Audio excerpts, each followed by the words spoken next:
อย่าซื้อประกันถ้าทานบ่ฮู้เรื่องนี้เพราะเรื่องนี้เป็นความเสี่ยงของผู้ซื้อประกัน 1. อย่าซื้อประกันเกินวงเงินของตัวเองหมายความว่าก่อนเฮาจะเฮ็ดประกันใดหนึ่งเฮาต้องมีการวางแผนค่าใช้จ่ายในครอบครัวและต้องวางแผนวงเงินประกันให้เหมาะสมกับค่าใช้จ่ายที่มีอยู่ในครอบครัวบ่ดังนั้นอาจจะส่งผลกระทบต่อด้านการเงินในครอบครัว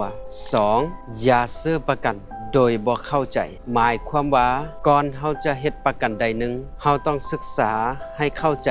เนื้อในและเงื่อนไข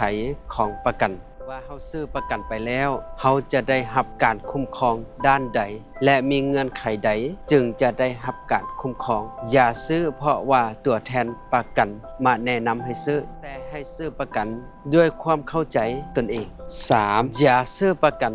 โดยบ่ฮู้จักบริษัทหมายความว่าเมื่อท่านเลือกจะเฮ็ดประกันอันใดหนึ่งควรศึกษาละเอียดว่าบริษัทที่เฮาจะซื้อประกันนั้นมีความน่าเชื่อถือเท่าใดและมีความมั่นคงเท่าใดเพราะว่าเงินทุกกีบที่เฮาจ่ายเข้าบริษัทนั้นเฮาต้องมั่นใจว่าบริษัทจะคุ้มครองเฮาได้เต็มเม็ดเต็มหน่วยเพื่อจะเฮ็ดให้เฮามีความอุ่นใจในเวลาที่เฮาเฮ็ดไปแล้ว